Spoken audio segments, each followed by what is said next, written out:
Welcome you back, my dear students.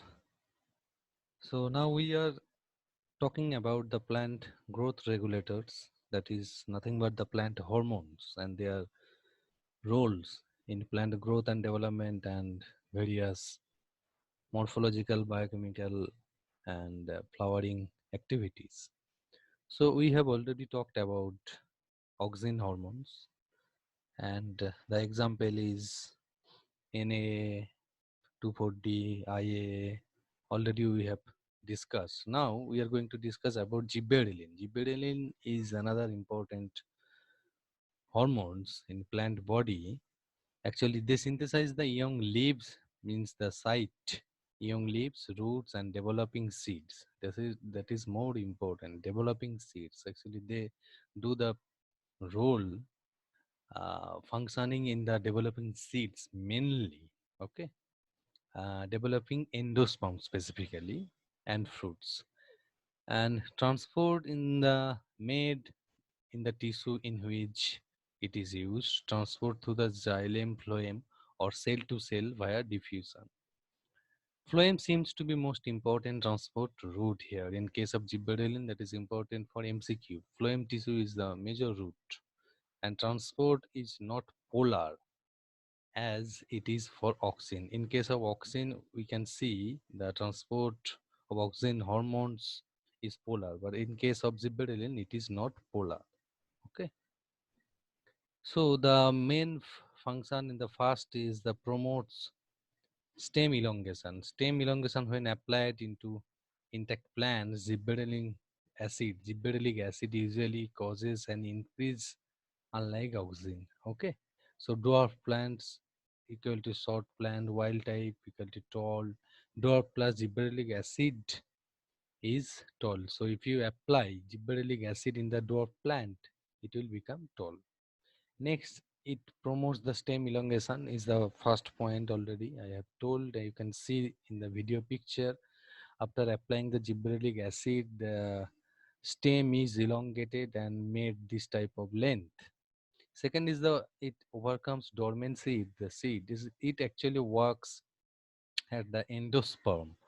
Endosperm may seeds contain protein and carbohydrate reserve upon which is developing embryo relies for energy and nutrition. So seed dormancy, it breaks the seed dormancy. Suppose some seeds are not germinating. So if you apply gibberellic acid, so seed initially they started germinating. Okay. Here you can see in the seed germinating program, intact seed, here is the embryo. If you have applied gibberellic acid, alluron layer is here synthesized and the shoot and root elongation started. Okay. So third is the involved in parthenocarpic fruit development. If you apply without fertilization, this fruit can be developed. It can also enlarge the fruit. If you apply the grapes on grapes, you can see after application of gibberellic acid, the sizes of the grapes fruit actually elongated. Fifth, it promotes all division, cell division and elongation. So once the fruit size is increased, that is nothing but the elongation of tissues, that is nothing but the cell division. Okay.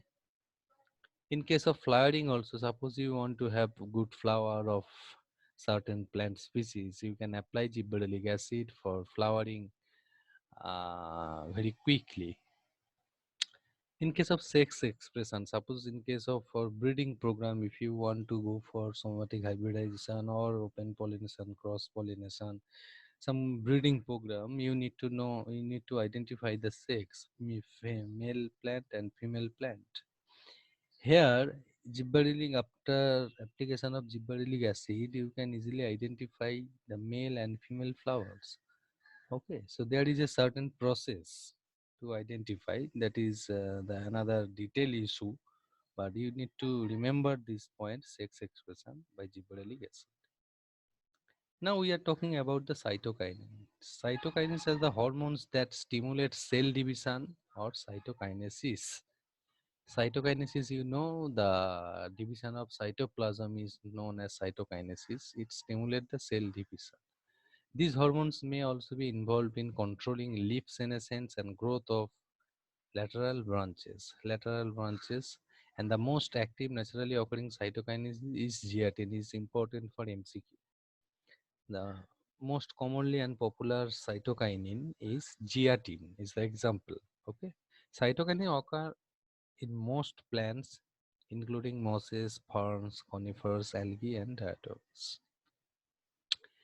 They synthesize primarily in the meristematic region of the root, at the root portion, apical root portion, and this is known. The part root can be cultured in the artificial medium. So that's why if you culture some sort of root, apical root tip, they will certainly develop the shoot and root initially. Cytokinins are also produced in developing embryos also. So transport is mainly via xylem tissue, and in case of gibberellin, this is phloem majorly, mainly in phloem tissue, but here for cytokinins, it is mainly for xylem tissues. Okay, and some cytokinins are also moves in the phloem, so there are a little bit portion that can transported via phloem tissues also. Here, the functions of cytokinins are control of morphogenesis. Morphogenesis means, suppose if you apply on the callus in the medium, callus plus auxin, no cytokinin, little growth of callus you can observe.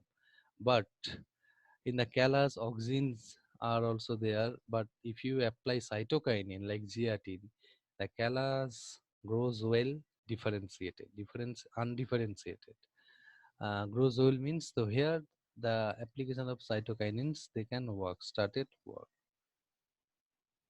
Second is the control of morphogenesis. Morphogenesis also, you can see the initial explant, no growth, nutrient agar medium. But if you apply kinetin, at the high doses, so you can see the shoot is elongated, shoot is developed. So this is nothing but the morphogenesis.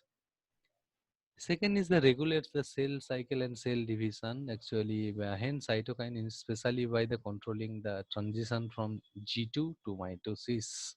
So if you look at the cell cycle after G2, before G2 there is the S phase, G1, S, G2, then M phase. So directly G2 to mitosis phase, they can transfer the cell.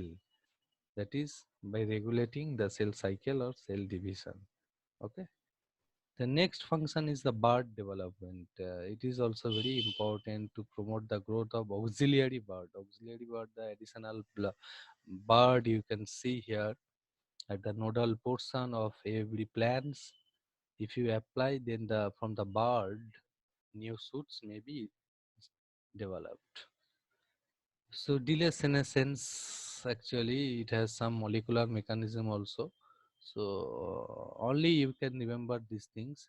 Senescence is the programmed aging process that occurs in plant. Loss of chlorophyll, RNA, protein, and lipid. This is the molecular mechanism. And cytokinin application to an intact leaf markedly reduce the extent and rate of chlorophyll and protein degradation and leaf drop.